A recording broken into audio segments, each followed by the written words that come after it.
to Movie Club, and we're chatting about Rear Window from 1954, a classic Hitchcock that I'd never seen before. Right, just add everybody in, just bear with me a sec. Hi Matthew. Right, let's add first. Oh, I hope everyone is doing okay. It's so good revisiting an old film. So I don't think we've done a film from the 50s for Movie Club before. So that was really cool. Right, let me add Josh in. Josh. I always worry I'm going to add the wrong people. Hi Emma. Oh, I see your door. I'm trying to get. I see Emma. Hello. Hello. Can you see me, Emma? Yes. Oh, I'm Amazing. getting excited. You're both wearing a hat. You are. Right, Because just we're put trying to be Sinead in. disguising Sinead. ourselves, Oh, looking out the window. hello. Hi. Hello. You can see everyone, Emma. It's a New Year No. miracle. We fixed it. Oh, can Sinead can see see. everybody? I can see everyone. Can you hear me? All of that. Yes. Yeah. Oh, we've got Wow. a full house. Woo, woo, woo. All the windows. There's been a weird glitch, just to explain. There's been a weird glitch in Instagram where it's normally Emma who is the unlucky one, or maybe lucky, who can't see me normally, isn't it? Yeah. But it seems to be fixed now, which is yay, so good. I'm so happy. Yay. Oh, so we're going to be chatting about Rear Window from 1954, which I'm hugely excited to chat to you all about. So just to introduce everybody, if people don't know, we have Josh, who's in deadly danger because he saw way too much. And we don't really want to know what he saw, to be honest. No, not for Instagram. It looked a lot like you, Shelley. Whoa! Oh. Hiding in the bushes, woohoo! Oh, we have the lovely Emma. You won't be able to tear your eyes away from Emma at all throughout the whole of the chat. Yeah! Oh, and we have our special guest is the wonderful Sinead. And I've got written for Sinead, it only takes one witness to spoil the perfect crime, but not if it's our special guest Sinead. Yay! Thank you. I have been watching all of you through windows in preparation for this. Yeah. I thought I felt someone watching there. Yeah. Wouldn't be the That sounds first very time. boring. I've just been sitting around. It was, actually, to be honest. I was expecting more, So. In a book. Oh, Yeah. I had a little nanny nap this afternoon while I was reading my book and dropped my book on my face, so I bet that was interesting. In fact, you can probably see the mark on my nose where it actually hit my face. Oh, Shelley! Was it a hardback? Yeah. I just dropped it straight on my nose. But anyway, that'll teach me. Reading is for not enough. dangerous. Yeah, Very shouldn't dangerous. read while lying down, really, should I? So yeah. But if you don't know the brilliant Sinead runs an absolutely fantastic YouTube. If you're looking for spooky book recs, lots of atmosphere, and basically just awesome videos that Sinead does. I'm a huge fan, so I'm fangirling right now. Awesome. And you also host a podcast, The Poisoner's Cabinet, which I've just discovered, which is like a true crime podcast mixing poison, crazy crimes, and curious cocktails. That's the one. Yeah, and it's so good. I'll put some links up after. Oh, thank you. Do check that out as well. Yeah, all Victorian, old-timey crime. We do the old crimes on the podcast because modern crimes, a little bit uncomfortable. Sometimes we talk about it because we're trying to be funny and we're cracking jokes about the stupid mistakes that people make in the past with poison, trying to cover things up, trying to commit the perfect murder. So yeah, a lot of that, and we drink heavily while recording it, which is nice. Trying to get through history. Yeah. Always a bonus, really. It's very Victorian. Yeah. Very. That and chloroform. Yeah. Yeah. Oh, but it's so good. Do check that out. Thank you. So Rear Window is a 1954 American mystery psychological thriller, I'm guessing, directed by Alfred Hitchcock. Written by John Michael Hayes and based on Cornell Woolrich's. Do you like that I've practiced the names, Josh? I noticed. Based, So polished. it's just chance. Based on Cornell Woolrich's 1942 short story, It Had to Be Murder. And basically what it's about is through his rear window and the eye of his powerful camera, he watched a great city tell on itself, exposing its cheating ways and murder. So basically a professional photographer with a broken leg whiles away his time by spying on his neighbours through the window. However, his pastime does become serious when he witnesses an apparent murder. So some fun facts just to start us off. So apparently Rear Window was the 8th highest grossing film of 1954, which I thought, oh, okay, that's good, 8. James Stewart has stated that out of the 4 movies he made with Sir Alfred Hitchcock, this is one of his personal favourites. And the piano player in the apartment opposite, and I didn't practice this name, so I'm going to butcher it, is Ross Bagdasarian, I'm going with. Got it in one. Who's the creator of Alvin and the Chipmunks? No! I was like, wow! Never did he finish the film and then just go, you know what this was missing? Chipmunks. Got it. He was like, whilst I was playing that piano, I thought chipmunks. Yeah. That's what he thought to me. We're the chipmunks. So I thought that was pretty cool.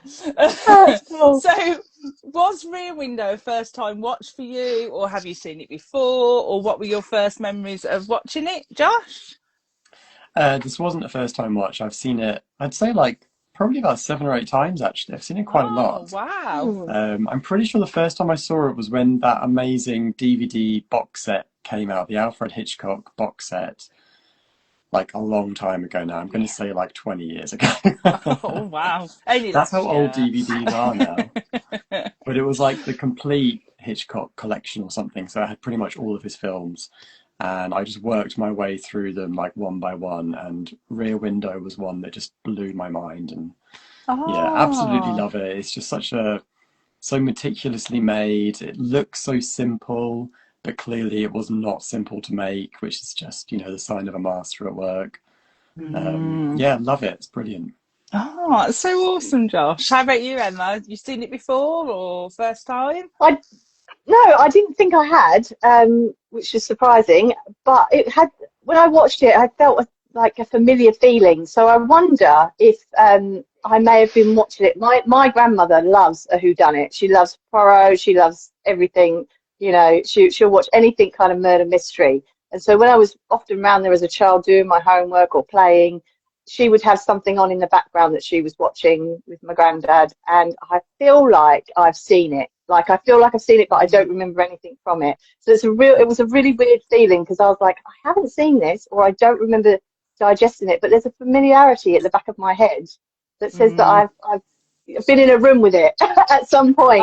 So yeah. So no, I didn't know anything about it going into it, but it did feel familiar to me. So I'm wondering whether I'm going to have to ring her later and ask her if she. Oh yeah, let us know. If she had it on when I was little, and whether or not, because I watched a lot of crime and mysteries because of her. So yeah. Oh, I love that. Oh, so I feel like sweet. your nan and Shelley's nan would get on really Yeah, well. I think so. Yeah, So you're plotting a murder together. yeah, Probably. Yeah, probably. Oh, how about you, Sinead? So it wasn't the first watch for me. I think, like Josh, I've watched it a few times. I think I first watched it, I have a feeling I watched it as a teenager. Maybe it was on, and I'd loved Alfred Hitchcock's films. For a while, I'd loved Psycho, and I'd seen that. But some pointed out in the chat as well, the first version of that was the Simpsons version, where they do the take of it, where they think Part of Darkness, that episode. To quote it. Yeah. But I think I watched Rear Window when I was at college because I did film studies for A level and went and did it as a degree, and Alfred Hitchcock was part of that as well. So we'd sort of watched several of them. But then Rear Window, I just remember it must have been part of the course. It must have been one of the films we watched. But I remember it became sort of a Sunday afternoon film for me. It is definitely one of probably my second favorite of his. Loved it. Love the voyeurism without it being too dark, but quite dark still. But the way it's constructed, that sort of looking out at the tenements, I loved. And I remember, really weird fact, random, when I was a teenager again, I went on holiday to Florida, went to Universal Studios, and they had this entire floor dedicated to Alfred Hitchcock. And you could look through some binoculars or a camera, and it showed you a screen, and it wasn't of the film, but it was the same setup of the film, and it says you have to watch where does the murder take place, and it had like 3 different scenes on rotation, and you had to sort of look in each of the windows and sort of keep an eye out and solve the murder there. And I was like, oh my god, that's amazing. I was there for ages, and they were like, we've got to go. I would have been there for so long. It was so good. You could recreate the vertigo falling down the clock tower, isn't it? Bell tower thing, with the camera sort of pushed away from the chair, all the old Hollywood techniques. It was excellent. It was amazing. I wish they still incredible. Had that now. That'd be so cool. Yeah, now it's all just Avatar and your CGI. Yeah. This was old school. Oh, that sounds so cool. You'll be really shocked to know this is a first time watch for me. I've never seen it. But like you, Em, I know I can't believe I'm saying those words. I've seen like Psycho, Vertigo, The Birds, but for some reason this one passed me by. But like Emma said, I feel like there's a familiarity to it, that it's obviously been on in the background somewhere, and like even like the music felt really comforting and nostalgic, like it's obviously been on at some point and I've just never registered when I was younger, probably with my nan or my dad or something like that. So yeah, it felt like a bit of a comfort movie while I was watching it as well. It is cozy crime. Lovely. It's cozy crime. It's such a good cozy crime film. Comforting, yeah, and like just everything, like even like the sound effects that they did, you know, for the outside sound effects, just felt like a little hug in a film, to be honest. I loved it. It was brilliant. Spoiler alert. I saw Larissa said only seen it a couple of times, but the second time I couldn't quite remember the outcome, so it was just as tense as the first viewing. Yeah, that's so brilliant. Because I did read that you can watch this film over and over and it still has, you know, that same comforting effect, and you know, you can just watch it as many times as you like. As many as Josh. Melina said to the podcast, Sinead, that sounds like my kind of podcast. Matthew said, I've seen it many times, but because I love old films, but I hadn't seen it on the flat screen, and it was so crisp and clean looking, like watching it for the first time all over again. Oh, amazing, yeah. And then I think Larissa was saying unexpected to the Alvin and the Chipmunks, because we've got Sharon going, Alvin, Simon, Theodore. And GH Flying Fox said, what isn't improved by the addition of a chipmunk? That's so true. Matthew, fair. Matthew said, I think I first saw it as a little boy back in the early 80s. They used to play these films on a weekend afternoon matinee. Yeah. Oh, I love to watch them, and saw so many great films at a young age because of this film. I think he was going to say. Melina was laughing at the Simpsons version. See, I watched it with my 15-year-old, and that she immediately said, "Oh, this is The Simpsons." No, The Simpsons are this. Iconic. But she got it straight. She watched the whole film with me. She sat with me. She was supposed to be doing her maths homework, but she sat with me for 2 hours and watched it because it drew her straight in. And she's 15. Yeah. I thought she would just get bored and like leave. You never know. But she's like, "This is really good, Mum." So yeah, she also got the Simpsons reference. I love that. A human head. Human's head of lettuce. Yeah, that's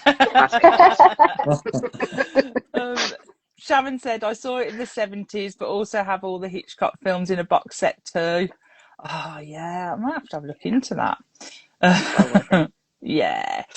Smash Jack said for the time period, birds was terrifying. Yeah, I still find that quite terrifying now. Proper to be horror. honest. So scary. Yeah, I see a bird outside and I'm like, side eye. Yeah. How do you leave the house, Shelley? I know, I don't. It's just birds. It's better for everyone, to be honest. You're doing the work for us. Just be suspicious of the birds. That's it. Melania said, I'm such a people watcher, so this was perfect for me. Yeah. Love a good people watch. Love a good people curtain watch. twitchers. I'm a curtain twitcher. Totally. What was that noise? So question then. So what is the weirdest thing that you've ever seen out of your window or whilst you've been people watching? Josh, dare I ask this question? I don't know if this counts as weirdest, and I really hope that none of my neighbours are actually watching this Instagram right now. But the back of our houses face the back of another street's houses. Yeah. And so we can see like across at people's windows. And we'd lived here for about a year before we realised that you can fully see into one of our neighbours' bathrooms, and they don't pull blinds down, so you can see them getting in the shower, you can see them sitting on the toilet on their phones. Oh no! Yeah, you can, and I do not want to see that. I try not to look. Oh no! But yeah, this film definitely tapped into that sort of like, I know it's there and I shouldn't look, but Oh dear. How about you, Sinead? What's the weirdest thing you've ever seen? I think there's weirdest and there's slightly rude, I guess. The rude one I'll just mention, please forgive me for saying this, but I was staying in an Airbnb in San Francisco, and it was similar as you described, Josh. Like it looks out and there's all these houses, very rear windows, and like there's loads of houses and windows, and I was sort of outside. It was pitch black, and there was a light on, and you could just see somewhat part of their body doing something, and it was kind of one of those where you're like, is that happening? Is it? And you're like, is anyone having a good time there? I don't know. And it's just one of those where you're like, okay, I'm going inside now. The other weirdest thing is looking out my window and seeing someone firebombing cars. Don't take my Belfast heritage as any sign of that. It's not that. It's in Canterbury, in Kent. No, I sort of looked at, I heard noises, and I was like, I thought it was a gunshot going off or something, like a shotgun, like I used to live in the country. And look out, and there was a fella, and just up on this slope, I looked out, and he just firebombed 3 cars. Whoa. Everyone was fine. No one was hurt. It was all fine. It was okay. But I was looking out like, yeah, like calling 999, and everyone just sort of came out and went, okay, this is happening. All I thought was there was a huge tree there, and the tree caught fire, and I shouted out, "Save the tree!" Oh, I love Screw the cars! The tree! Yeah, save the tree. Oh, I love that. Oh, that's adorable.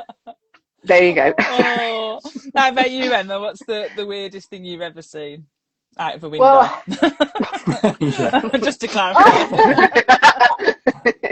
I grew up in southeast London, so there are many things that I've seen out of the window from the very tender age of 6 right the way up that I should never have seen. I won't go into those because they're quite horrific, probably, But one that I did see, which was also horrific, but when I was older, was a car accident, which was really horrific. And the people in there were obviously yelling for help. We can't get out, and a crowd was crowding around them. So I heard the bang.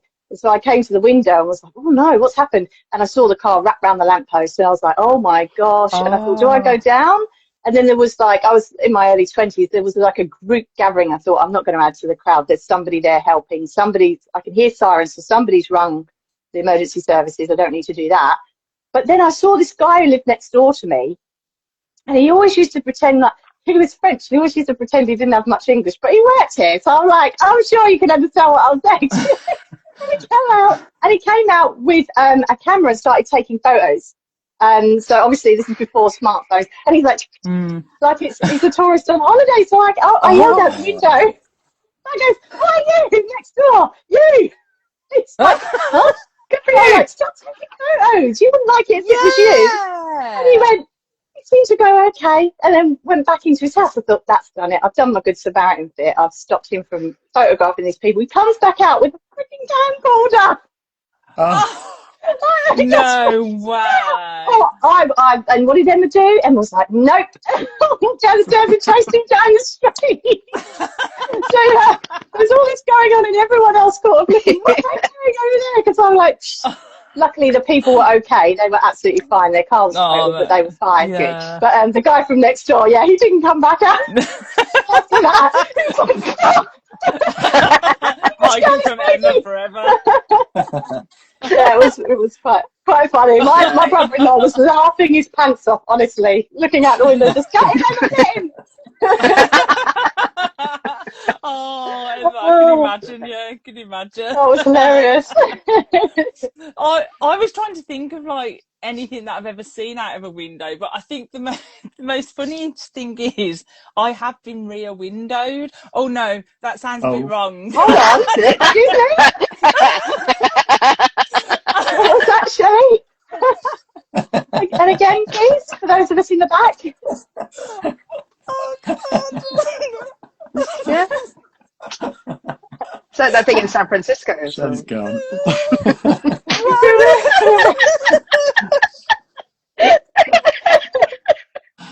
Oh God. No, let me explain. So what I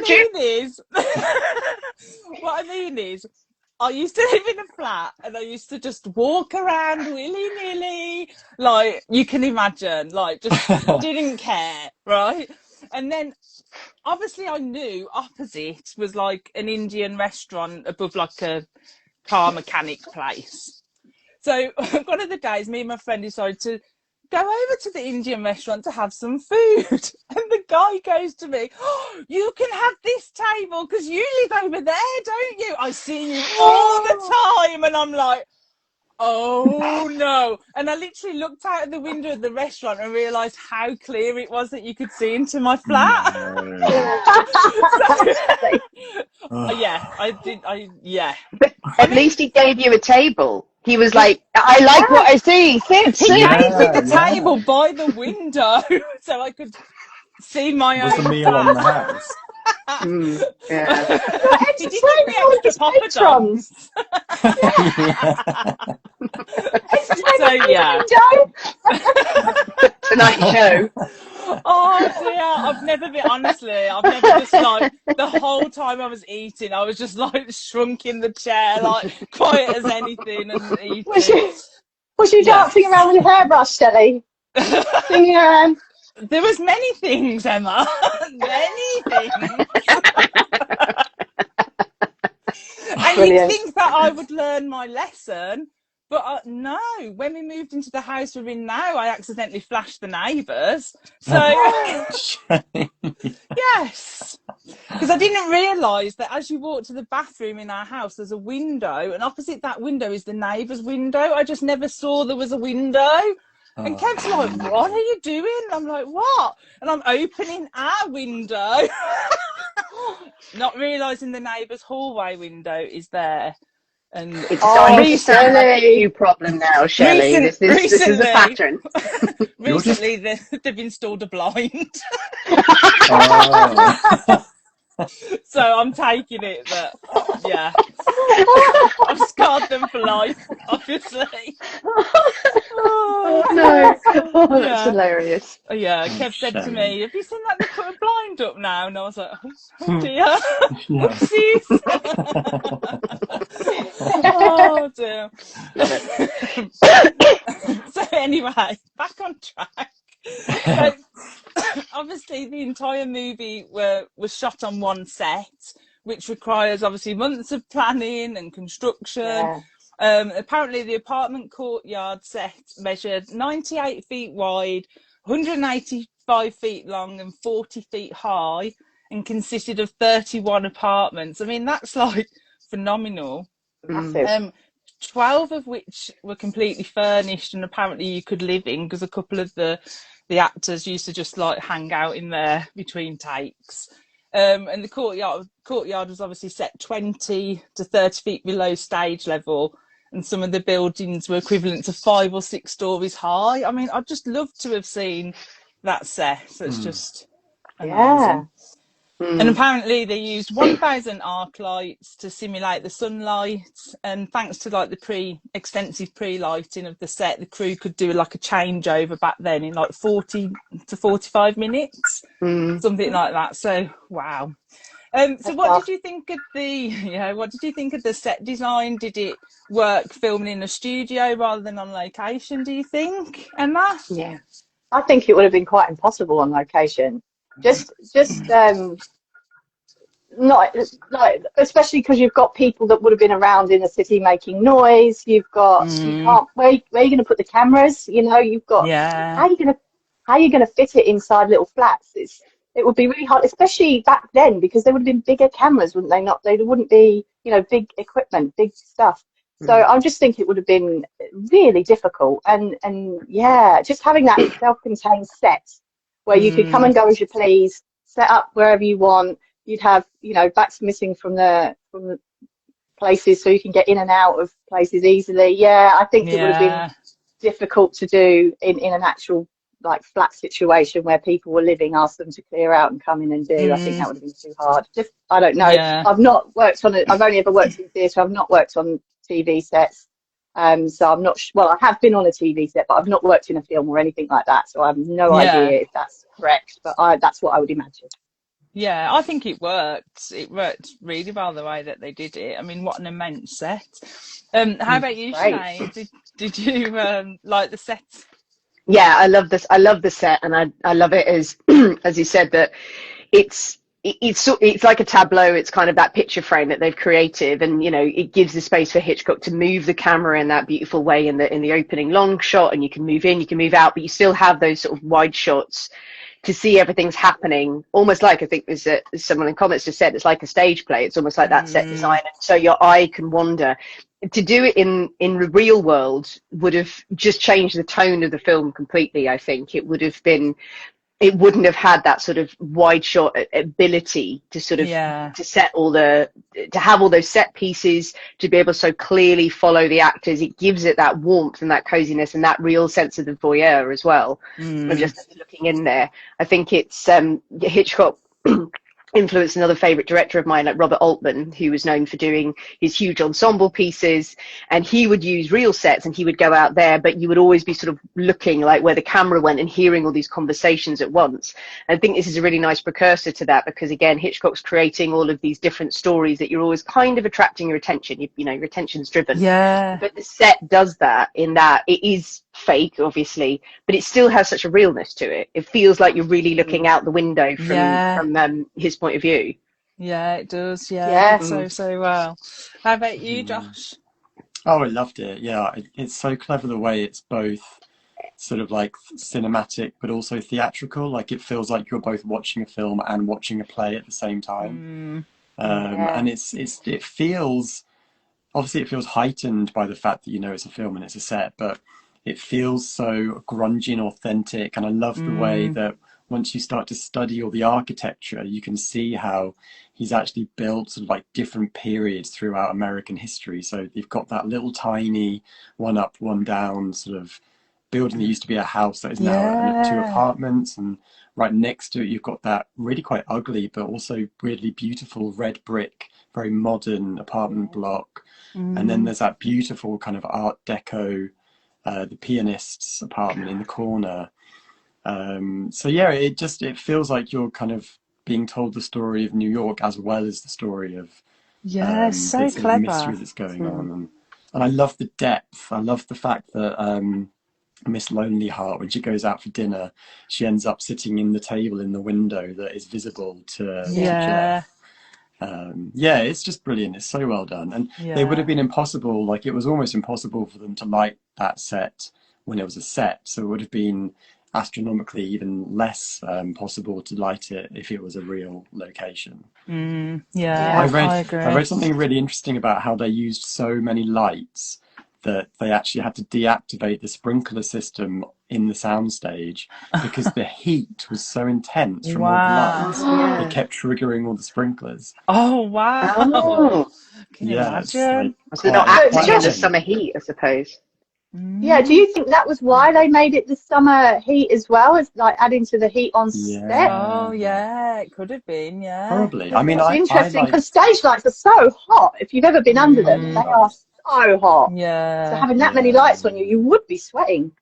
I feel like Mm, that was probably like a happy sort of Coincidence. consequence of it. Like they clearly, I mm, love the fact that it's a summer because it does mean that everyone is they're outside, the windows are mm. open, and it gives you more of a access to the apartments. But I'm sure Mm. they were like happy that they didn't have to wear very many clothes Yeah. Yeah, I bet. because it would have been hot. And I love the Yeah. way, like, it did authentically feel like summer as well, without it being, it didn't feel fake at all. It actually, you could feel that coming from the screen. And I Yeah, really love that as the well. bead of sweat So coming good. down his Yeah. head. That was probably real sweat, I would say. Yeah, Yeah. probably. I'll just look at some comments. So Shill Cocktail said, "My husband and I brought some balloon brandy glasses so we can walk around saying we think Thorwald's guilty." That's such a good idea. I could do that. Yeah, Melina said Grace Kelly, so beautiful and elegant. So we'll have a chat Oh, about Grace Grace. Kelly. Oh, yeah, definitely. Um, Narissa said a fish fan that was approached by the. Oh, is this what Narissa saw out the window? A fish fan that was approached by the police and had so many people come out of it, like a clown car. Whoa. Not fish coming out of it then. Yeah. Too like Matthew said. Fantasia. Matthew said the weirdest thing I ever saw out the window was in San Francisco. We booked into a gay sex hotel without knowing it. Yeah, Yeah, without knowing yeah. it. And at night, the doors were just left open for people to wander in and go, wander in and go at it. I thought I'd misread it then. He says, I saw things I'll never be able to unsee. Oh, Sounds like a good trip. Yeah. GH Flying Fox said the weirdest thing I've seen through a window is what looked like an altar with lights all over it. It was actually lights on the window, but my depth perception was skewed due to herbal oh refreshment. no. Did you investigate it though? Yeah. I love that. Oh dear. Yes, I can't say I've been re-windowed again, so I won't read that comment. I know, Narissa, I don't know how I didn't notice a whole window. These things happen. Yeah, I should be more aware of windows. You think that's what I mean? You think I'd learn my lesson? Matthew says, I think it works so well as a set because it's a complete.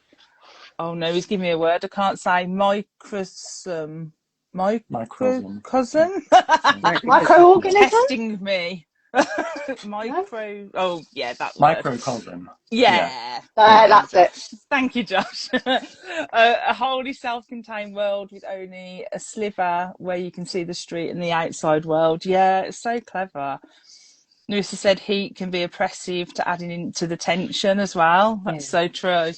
Yeah. Mad Dog Summer, they call it, don't they? Yeah. Drives dogs mad.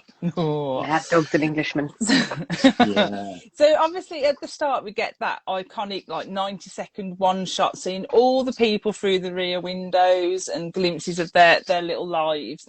So which apartment or character would you want to peek more into their window and see a little bit more about them, Emma? I definitely would like to see more of the ballerina since I used to teach dance. Oh, So yeah. I loved that she was doing that in her window. She definitely knew people watching her. And I'm here for that too. She knew everybody was watching her perform in her underwear. And she was brilliant. I just wanted to know what these men were doing in her apartment, why there were so many suitors in her apartment. What was she up to? I mean, why would you let 3 men into your apartment when you're a lone female? I'm like, whoa, girl, you're living dangerously. But also the Lonely Hearts Lady, because I thought it was interesting that Jeff said to Lisa when she brought a man, gentleman caller back, oh, he's a little bit young. And I thought, Yeah. You're a bit old for her. Yeah. Yeah. You know, Hot I was kettle. like, double standards, mate. You know, look in the Yeah. mirror. So, yeah, I wanted to know more about her life and how she came to be on her own, because obviously she quite likes romance. And, you know, it was so sad seeing her have dinner with herself. And me and Yeah, that Holly was just sat really there sad. tearing up, like going, oh, that's so sad. Mm. But I would have Yeah. liked to Oh, see more of her as well. She was definitely someone I was intrigued by. yeah, so good. How about you, Sinead? Who would you like to see more of? I think, yeah, it's similar. There's so many characters you see in there that are enjoyable to watch. Ballerina is great, and it was really weird looking at it with a modern sensibility, a kind of where you were like going, you're like, no, go get it, girl, get it. Yeah. Yeah, those fellas back. Yeah, have the suitors like all after you. Like, yeah, do you like? I think the two I was thinking of was one that struck me. Well, I love the pianist's apartment because you know Yeah. that oh my god, the glass, and it's so opulent, and the parties, clearly he's having a good Yeah. time. And he's got a I love balcony as it. well. And I know he's got a Yeah. balcony. It's the perfect apartment. So I wanted to see him there. And I know it's been like the hollow kind of thing of all the parties to celebrate him. The one that you don't see, I think, and maybe it's a commentary about who's happy in relationships, you know, leads on to whatever we talk about love, is like the really top kind of far right one is the family. The family have the Mm. balcony, and they're just content. The husband and wife out the front, they're just sort of exchange things to give each other a kiss. You see the child dressing for bed, and they're just left alone because it's almost like Mm. they've got it right. They've got it right, and they're Yeah. happy, and we don't need to linger. And everyone else is doing something, you know, fun or saucy or seedy, and it's just like the family are just, they don't need to be examined anymore. So I'm hoping they're happy. I'm hoping no one's killing each other in that apartment, and it's not a horror movie of its own or something. But yeah, I think the pianist, he looks like he has the good booze, so I've got to like him. Yeah, the good Yeah, stuff. That he's got the sounds good good. stuff. Yeah. How about you, Josh? I was a bit disappointed that the guy on the left kept the blinds drawn because he was like dishy in his little white vest. Oh my god. Oh, I He love was Yeah. that. very dishy. Aw. I did love the ballerina, and I loved her ending where she's just waiting for her fella to come home from war. Yeah. That was lovely Yeah. and such Oh. like really unexpected. I felt slightly uncomfortable because obviously Hitchcock has his thing about blondes, and within the first couple of minutes she's bent over twice for our our enjoyment, so to Yeah. speak. Yeah. So I was a bit like, oh come on, Hitch. But no, yeah, Miss Lonely Hearts is my number one because Oh. you know we've all been there. We've all sort of sat on our own thinking, am I ever going to meet the man of my dreams Yeah, or that's the so partner of my true. dreams? And yeah, it's lovely that Oh. she just had to look in the right direction, and there he was, which is Yeah. brilliant. She gets a happy ending. Yeah, she does. I love that. I think for me, I'm really intrigued by the man and woman who are sleeping on the fire escape. Yeah, And that I is knew it. totally, you knew it, you knew that would be mine. Because yeah, that is totally what I would do, is lower like my animal in a basket down and back up again Yeah. to make sure,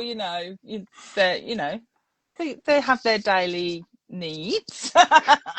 But yeah, I'm totally intrigued because like I don't feel that, like with Miss Lonely Hearts and the ballerina, you do get more of a glimpse, but with them you just kind of see them sleeping outside, the dog, and then obviously the tragicness of what happens with yeah. the poor doggy, which is, I was like, oh no, I really fear for this doggy.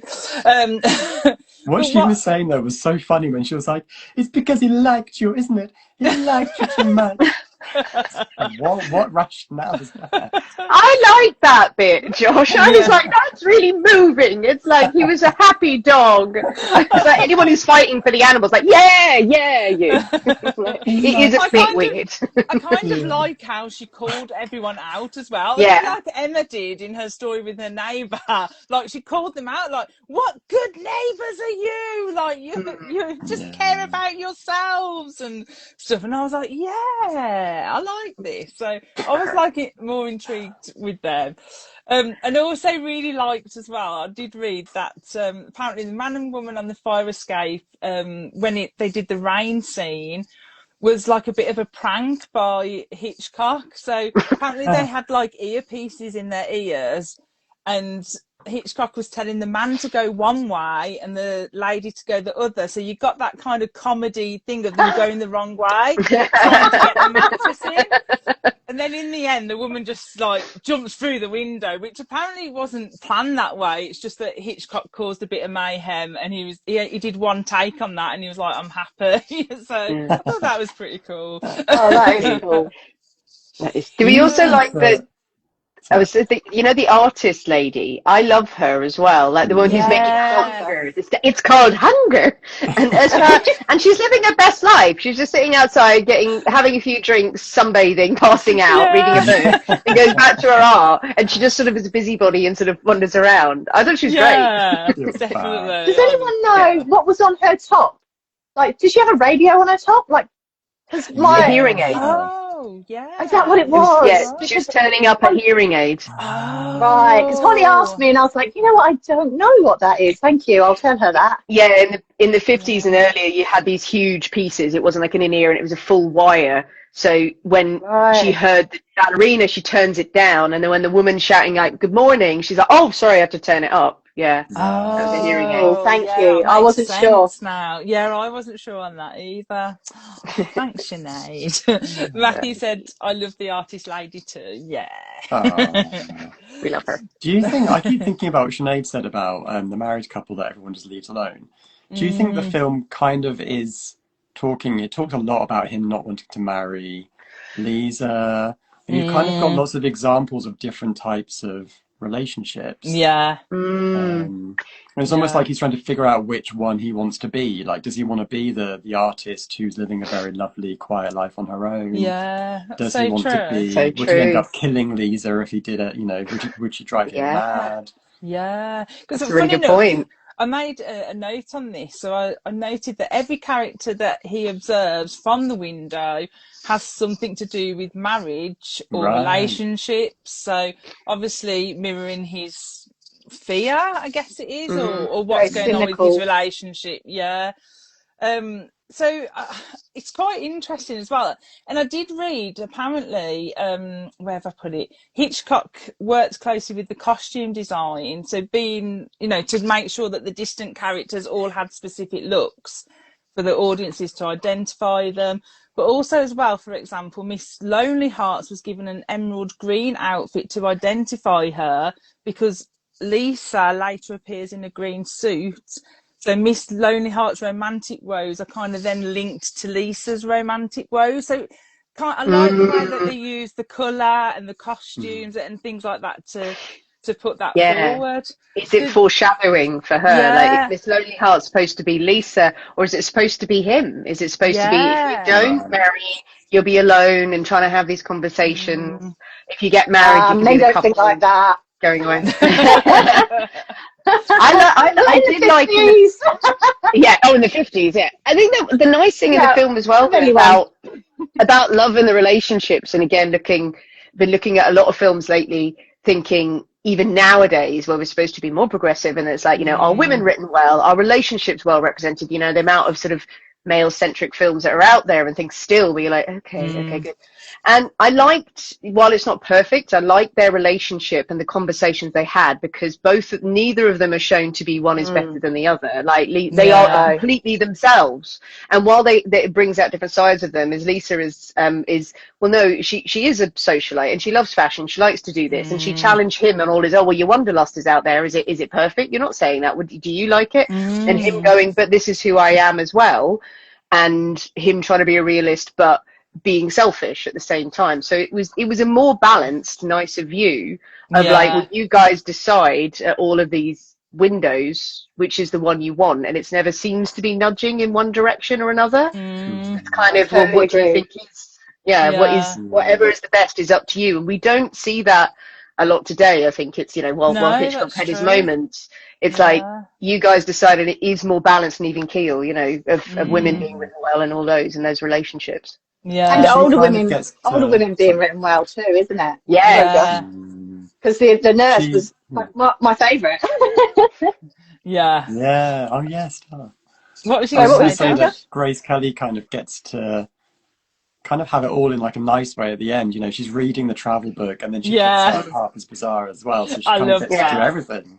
Yeah. Yeah, I and love it's that at the her end. is the last shot. It's on her, not him. It's not of him getting everything she wants. It's her kind of like, well, I'll live my best life. I mean, I know it's Hitchcock going blonde, just unfortunately in every film where you're Filling like, up oh, okay. features. Yeah, every Hitchcock film you have to go, okay, let's get past this.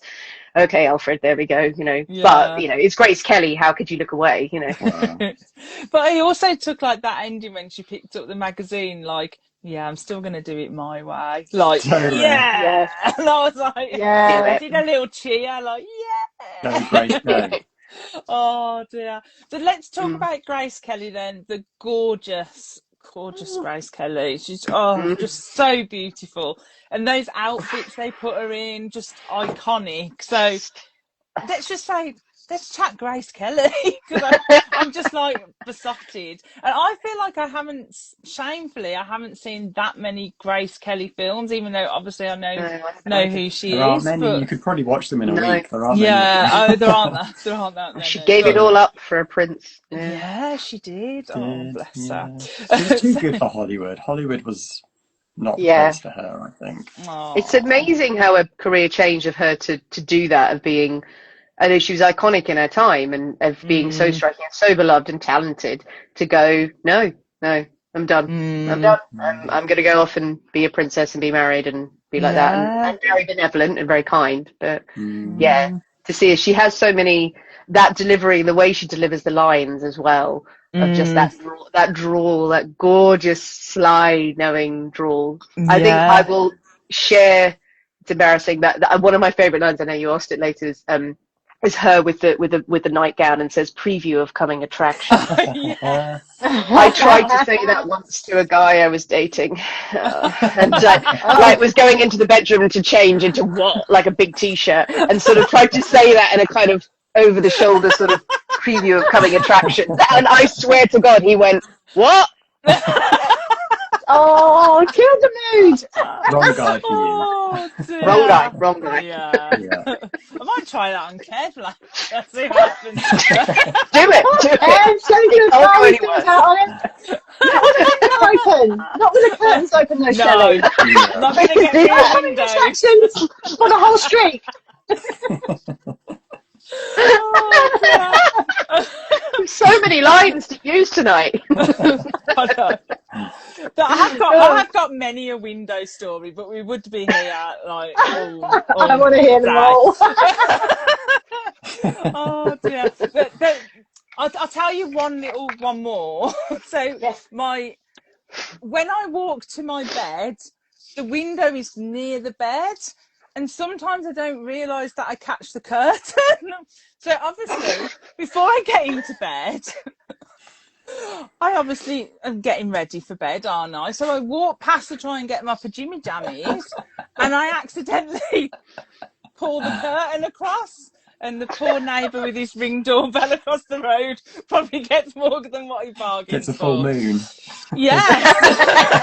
Very much. Yeah, honestly. Shelley, you've got an OnlyFans we don't know about. Holy Shelley. There's worse for people like me, I'm sure there is.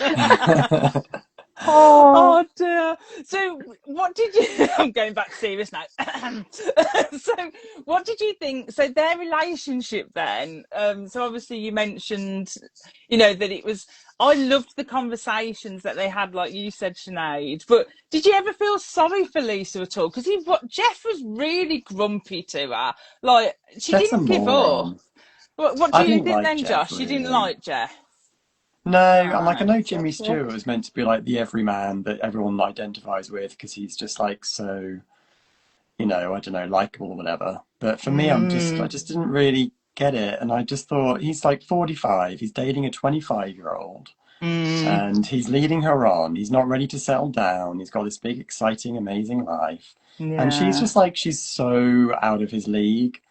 And it starts to feel a bit like gaslighting. Like, that might be a bit strong, but it does feel a little bit like, how much do you want me, baby? How much do you want me? It does come across like that. I so agree. I loved her. I thought she was fabulous. And my favourite line, I'll tell you later, is hers. Oh, go on, say it, Josh. Go for it. I just love Come on, Josh. because she's so beautiful and so well dressed, and she's so elegant and sort of I don't know, well spoken and gentle, but she gets her point across without being aggressive. But then there's a moment when they decide to dig up the flower bed, and she says, "I've always wanted to meet Mrs. Thorwald." It's like so dark. It's so dark and brilliant. Oh yeah, she just says it just so perfect as well. Yeah. Oh, I just love that. Love her so great. much. And she's really excited to investigate a murder. She goes running off. She's a little wave. Yeah, That's just my favourite. Apparently she did that stunt herself as well, like climbing up that fire escape and then going into the window. She did that herself, and she was only 24 at the time of filming as well. Yeah. How about you, Emma? Did you like Jeff? Did you feel sorry for Lisa at all? Oh, Jeff was an idiot. I mean, look at this beautiful woman he's got in front of her. She's an entrepreneur. She makes her own money. She brings him lobsters. You know, she brings him food. She dresses phenomenally. She offers him work so he doesn't have to go away all the time. What the hell is wrong with him? I was just like, and I'm like, mate, you're not catch of the day. I don't know why you're so confident in yourself. But again, 50s women, a lot of women weren't entrepreneurs. They couldn't, you know, they had to find a man to survive, a lot of them, because they couldn't work in a lot of different jobs. So I'm just thinking, he's thinking, oh, yeah, you know, she's too perfect as well. This is what he was saying. I was like, too perfect. Yeah, I'll marry her. You go away. You know, I'm just like, whoa, this is absolutely crazy. And I thought, he wants her to have some flaws, but he's saying, you're not this person. He's telling her who she is. And I'm like, how dare you? You don't know who she is, clearly. And clearly, because of Josh's favourite line, he didn't know who she was. Yeah. And, you know, so I'm thinking there's more to her than just fashion magazines and looking pretty. And there was. She was very interested. Then he likes her after that, and I'm thinking, well, really, you know, great. I know, bit of digging up people, and you know, grave digging, they can go together. But I just think to myself, no, he was not a catch. She really needs to get rid of him. She's way too good for him. Yeah, I agree. Yeah. It's classic kind of man-child thing, isn't it? Going, oh, she's too perfect and everything, and I don't want that. I was like, you would be lucky, pal. Yeah. You're lucky.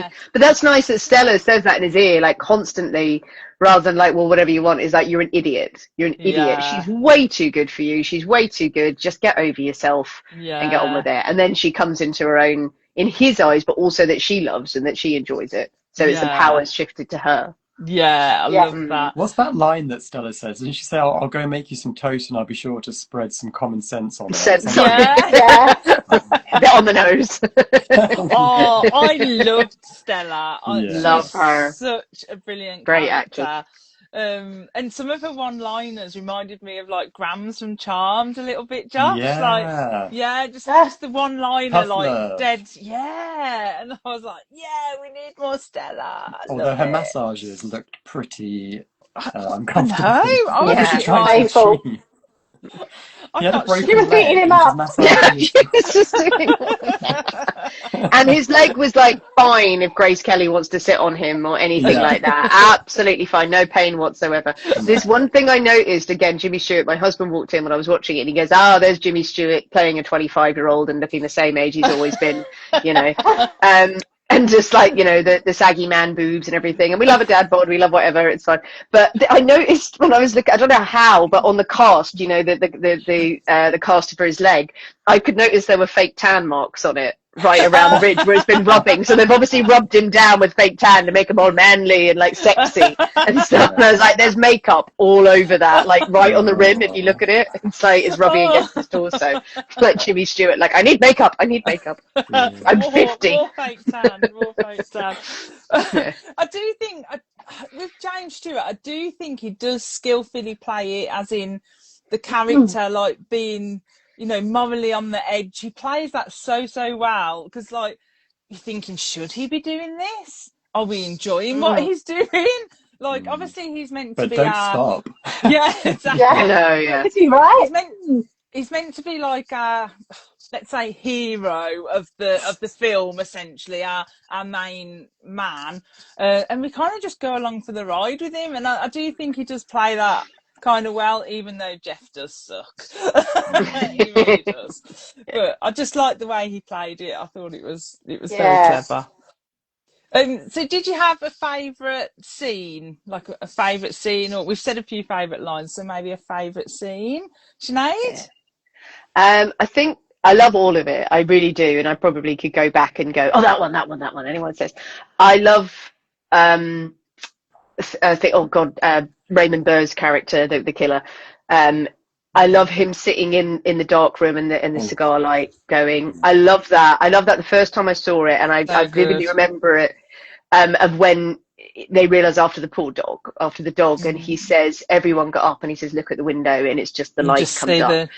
And it's so clever. It's like, oh, that's cinema. That's cinema kind of feeling. I love that bit. Yeah, I love that sinister bit as well. That was one of my favourites. I was like the red glowing cigarette light. It was just like, oh, so eerie in that moment. It was so good, so good. How about you, Emma? Did you have a favourite scene?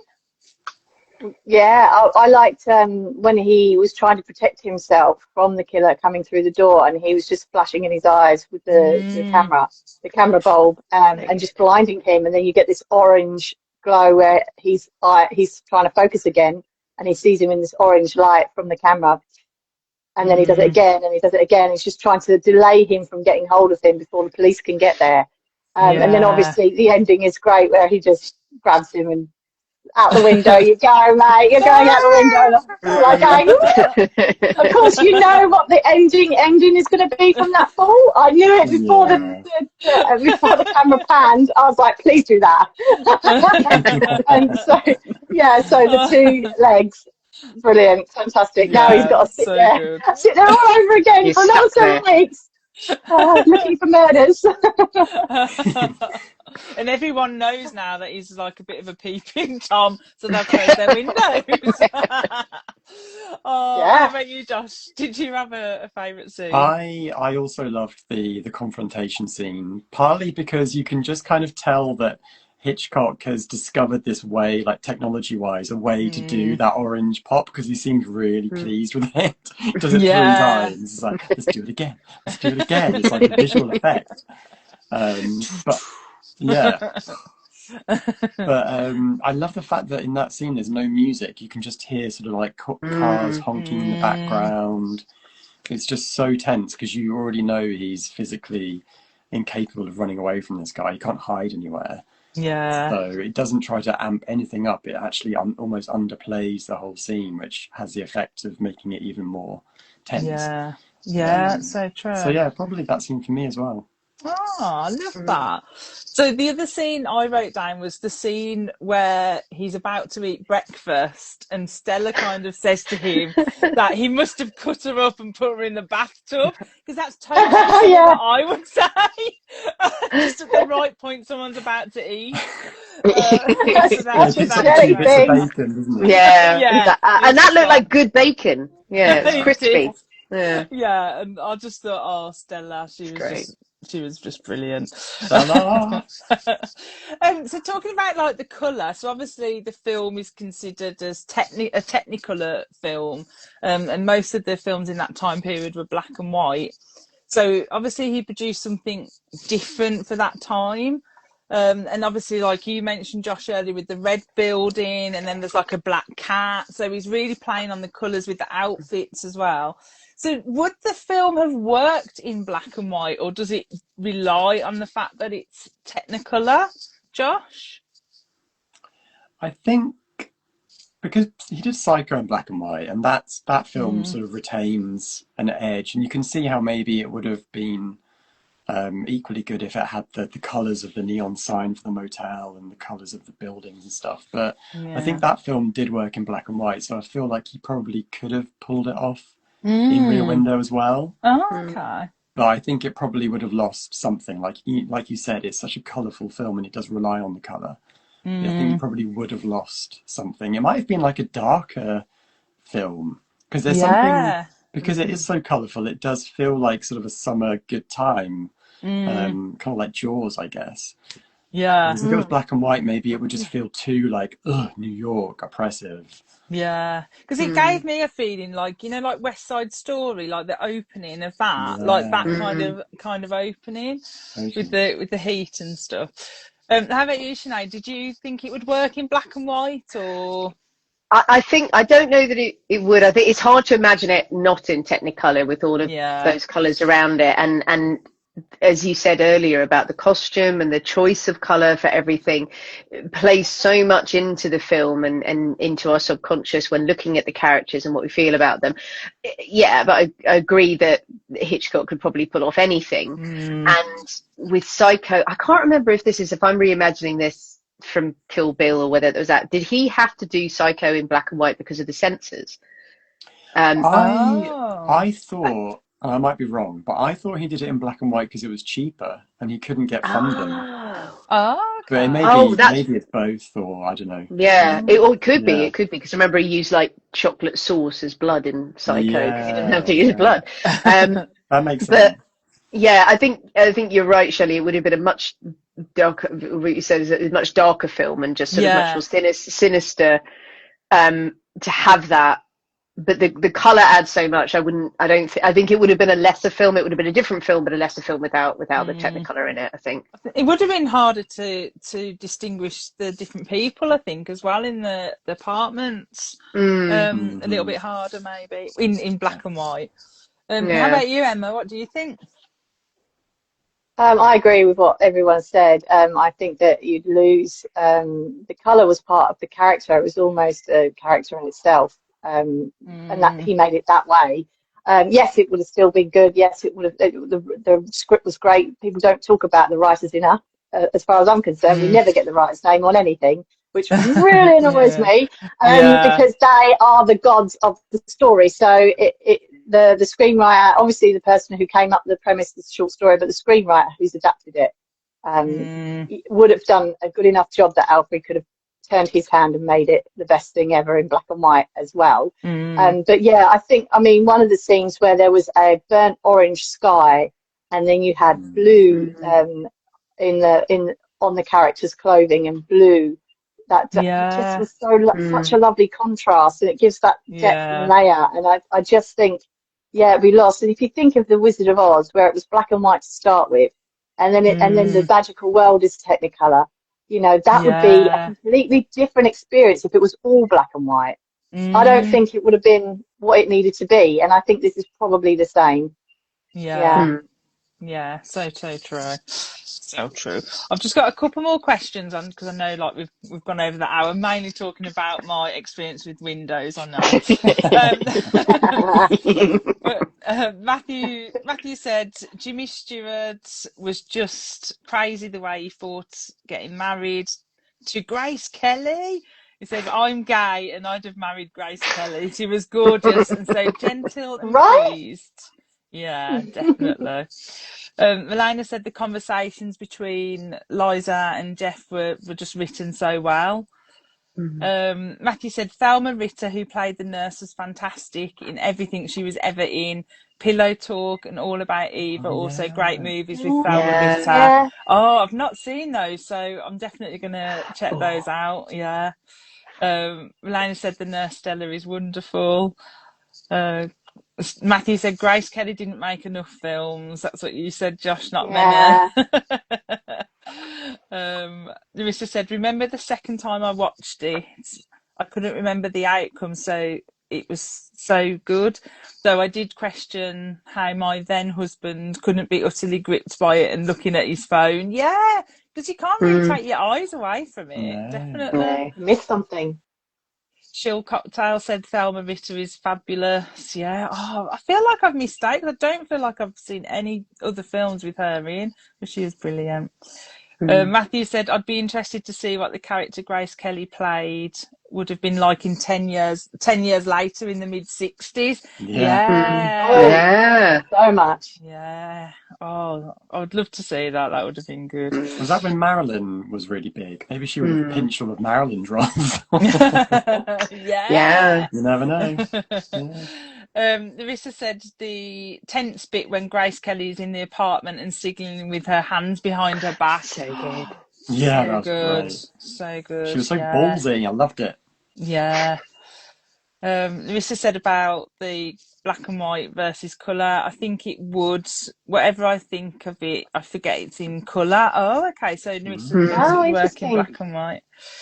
Matthew said he did Psycho in black and white to make it more like the pulpy horror films that were coming out in the late 50s, like Straight Jacket. Oh, okay. Straight Jacket's a great film. That's crazy film. That's just ignited a memory there from uni. Yeah, it's weird. I feel like there's so many films from like the 50s and 60s I just haven't seen, so I do need to get onto this. Larissa said he filmed Psycho secretly, didn't he? So cheaper would make sense. Oh, okay. And yeah, Hitchcock deliberately chose to do Psycho in black and white, Shield Cocktail said. Oh, interesting. Psycho law, like it. Yeah. So I made a note that apparently a guy called John Fawell, I think we're saying it, notes in Dennis Perry's book Hitchcock and Poe. Don't know why I said it like that. That Hitchcock recognised that the darkest aspect of voyeurism is our desire for awful things to happen to people, to make ourselves feel better, and to relieve ourselves of the burden of examining our own lives. So obviously thinking about social media nowadays and stuff like that, what do you think of this statement? Do you think that's true, Josh? Oh, God. I think they're...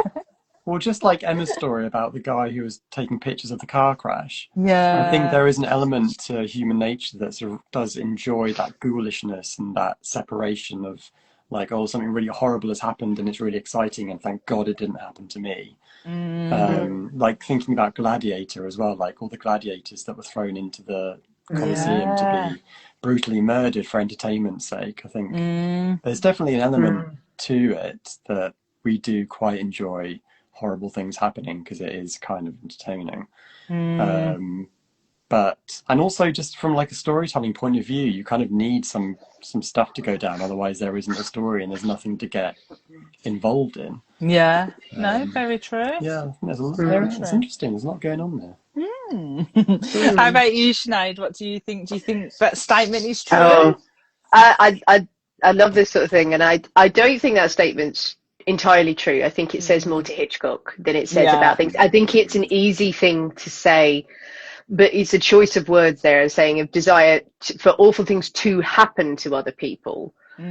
So we don't have to look at ourselves. You know, that seems like someone who is protesting too much of going, you know, there we are going, go to therapy, Hitchcock, please. But I think it's part of my fascination with horror and why we love horror, why people go to horror, and for horror in all its forms. You know, this, you know, The Birds is horror. This could be seen as horror because it's horrifying what happens, human horror to the extreme horror, to spooky, to gothic, and sort of talking with a psychotherapist friend of mine is channeling a bit of that, as saying, you know, looking at, you know, the awful things that happen in the world, not wanting them to happen, that's verging on psychopathy, but seeing that gives you a way of accessing the dark things inside of you, that, you know, that we have a darkness inside of us. It's not to say that we're all evil, horrible people, but horror and scary things on screen is a way of accessing those feelings and gives you a way of safely doing it. You can safely do that, and it actually does allow you to tap into more of yourself, I think. And to say that it's much nicer to look and revel over someone else's misfortune, so you never have to look at yourself. Certainly those people exist, and social media and scrolling and doom scrolling, ha ha ha, you know, I don't have to look at, I have to do my own therapy or do anything like that. But I think there is another side to it, is that looking at some darkness and looking at awful things in the world, and sometimes does give you access to your own feelings that you wouldn't normally be able to channel. So it's an interesting thing. I think it says more, that statement maybe says more about Hitchcock, but there's something in it. Yeah. Oh, so well said. So well said. How about This you, is what I Emma? bore people about. No, I was like, Over wine in a pub, and go, what do you think? What do you think? I can listen forever. Sorry. No, I love it. I love it. No, I no, just love good thoughts. hearing like people's points of views on it. How about you, Emma? Well, I took it a little bit differently as, you know, wanting to tear people down, you know, so you don't have to look at Mm, your own Mm. unsuccessful or things that you failed at or, you know, things like that. So because obviously I'm a Brit, but I'm also a Kiwi. So in New Zealand, we have something that's called tall poppy, where the people cut down the people that rise tallest. So the tallest poppy, if you rise too high, people come and cut you down to size so that you're all the same as them. So tear you down yeah, basically. yeah. And it's right. I see it everywhere. And I've only ever Mm, wanted, for me, I've always wanted people to do well. If they're genuine, they've got integrity and they're mm. kind, I'm like, I want you to soar. I don't care whether I'm soaring or not, but I'm happy to see you getting to Same. those Yeah. heights. However, and here's my dark side talking, because I choose to live in the light, but we all have a dark side. I Yeah. do I do, like anyone else, wish for people to fall. And those people I wish to fall, those who Mm. will do harm to others. So if I see someone Mm, doing harm that's harming other people, you know, there's a lot of it going on in the world with politicians and things like that at the moment. For me, I want them to fall straight into the gutter and smash their face in it. So yeah, that is where my dark side comes in. But I choose to live in yeah. the light. I live in hopes that they will mend their evil ways. But if they don't, Mm, that's up for you, mate. So I think, yeah, I think that statement is somewhat true. But I think, as everyone was saying, it needs it's nuance, isn't it? There's a lot of moving parts. It mm, depends on a lot of different things. And perhaps Alfred Hitchcock was kind of cheating on himself there yeah. in that and telling the world something like that. Yeah, but Yeah, yeah, and I think horror definitely. is about hope. For me, ultimately, horror. Mm, Mm. I watch horror, I think, because I'm rooting for the person to get away from the monster. I'm rooting for the Yeah. people to come out on top.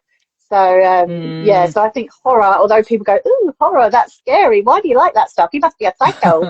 I think really it's more that we're very empathetic and we want people to win. And sometimes it is the monster, but we don't tell anyone Mm. Yeah, that's Definitely. so true. So true. It's like I Also, was. Hitchcock thought that Psycho was a comedy. Like, after Psycho Oh, came out, he was like, I don't know Whoa. why everyone's so upset. It's meant to be funny. And it's like, what?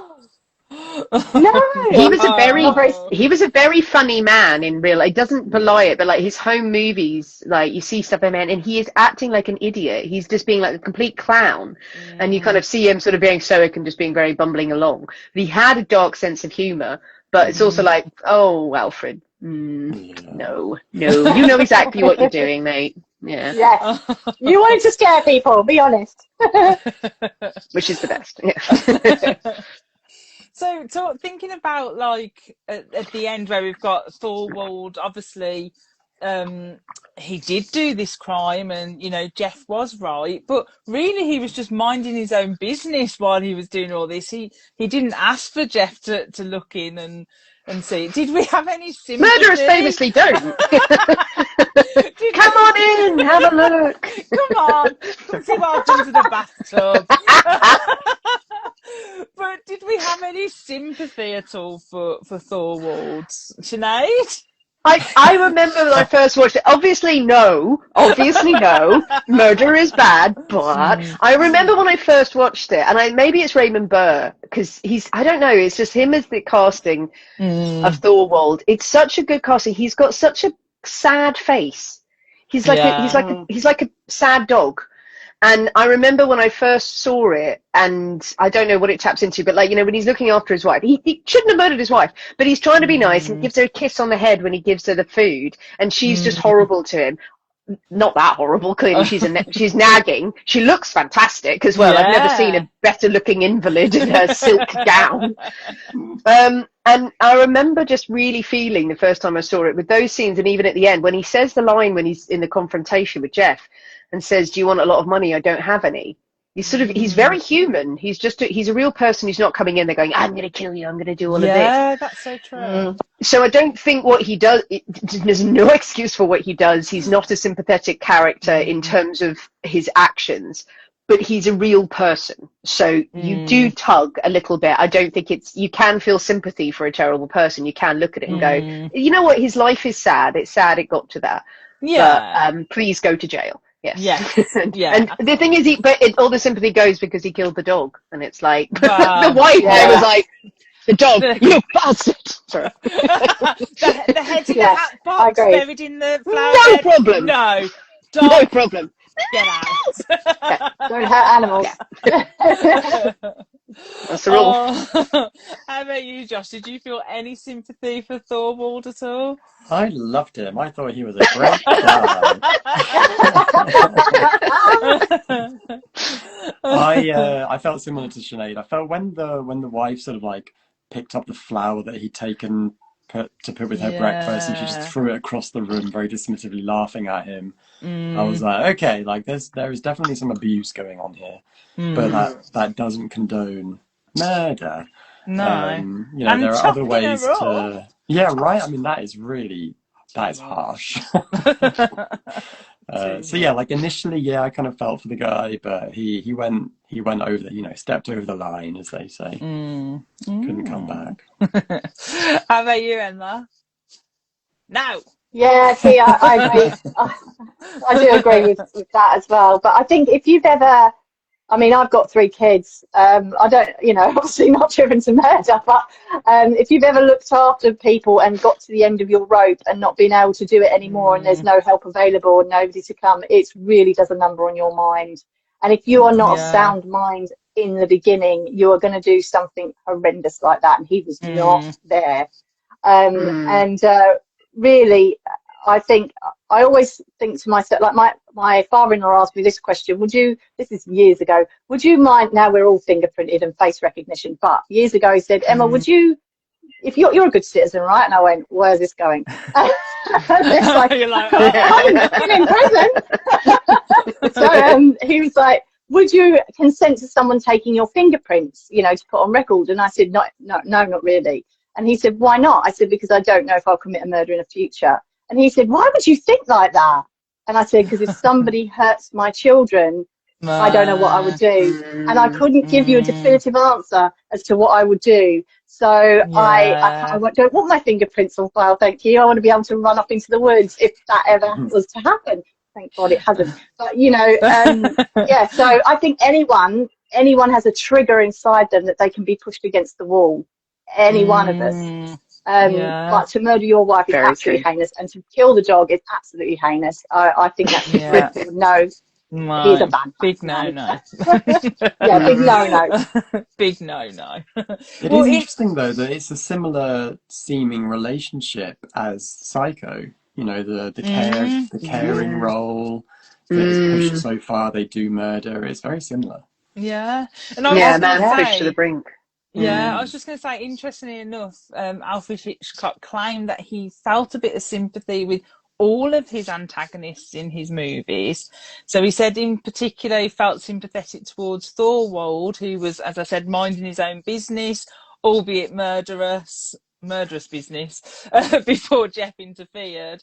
And Hitchcock apparently went on to say that he hoped the audience would share his sympathy during the confrontation scene at the end, like Sinead said, when Thorwald asked him what he wanted and why he was doing this, and Jeff just remained silent.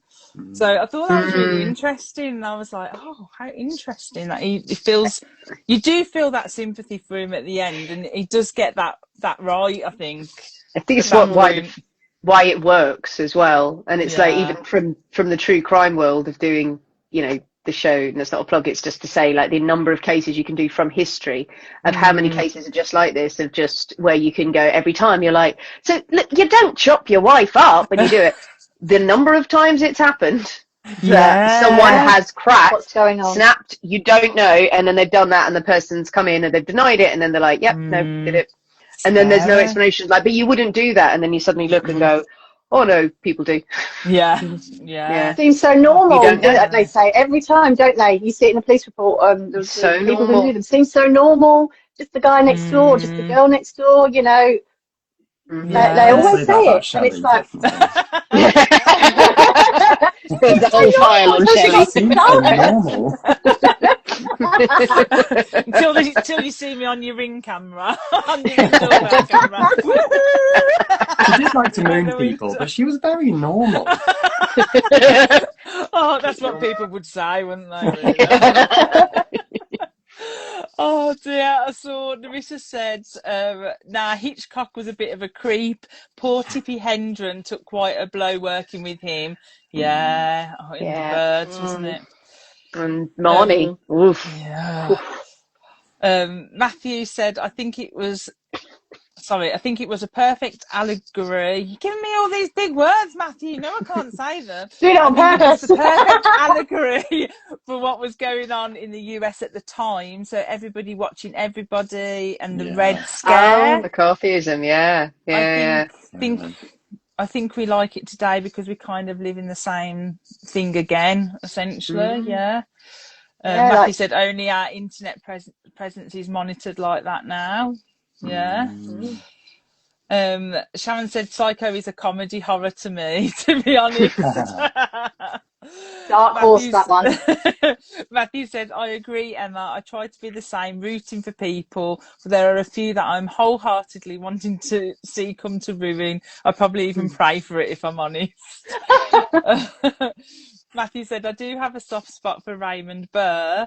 Always have. What a hunk of a man. And he was on my team the whole time. I love that. Larissa said, nah, dude, want to get away with it, then close your curtains. Be aware of your surroundings. There is that. Murdering 101. Need to remember. Yeah. Melina said, kill the dog, unforgivable. Yeah. Nerissa said he had options, his wife didn't. Yeah, that's true. Nerissa said, definitely, Emma, like to think I'd be willing to do my time, though. Lol. And GH Flying Fox says, I'm in the States, desperate for certain people to come to ruin. Yeah. I think we can all agree on that one. So, final question then. So, what lesson should we take away after watching Rear Window? Have we learned a lesson? My lesson is close my curtains, pin them, watch what I'm doing. Because now you just don't know who's watching. Emma, have you learned a lesson today? Yes, I've learned that mobile phones have no place in cinema, because if they'd have been watching at the window today, everyone would have been like this. Although please do watch us on your mobile phone. But, you know, but yeah, I just think, imagine it today if we were all if someone was looking out the window because they'd broken their leg, they would just be scrolling on their phone. We wouldn't get this whole story. That's so true. Yeah, that is so true. Yeah. I was talking to Melina, who's in the chat the other day, and we both said how, like, when we go out, we try to look up more now rather than down, so that, you know, you're taking the surroundings in around you more. And like, I've noticed things like, I mean, not that I mean, I'm half blind, so I can't walk looking at my phone because I'll just fall over. But I tend to be looking at the floor quite a lot, and I've noticed this. So I tend to try and look up a little bit more now, and yeah, it's just amazing. How about you, Josh? What have you learned from watching Rear Window? I've learned that it's probably a good thing that I keep. Hello? Josh, what happened? Hi. Sorry, I thought you censored yourself. I just gave you the most eloquent, beautiful answer, Shelley. Oh no, I didn't hear it. No, Sorry, it's gone. Yeah. Josh! Josh, that's so suspenseful. It's like an Alfred Hitchcock It was very movie. boring. I just said it means it's a good. What am I trying to say? I haven't had dinner yet. I'm slightly falling into it. I'm probably over as well on the chat. Hungry! Oh, and how about you, Sinead? What have you learned from I didn't hear Josh's one, so I'm like, I don't know.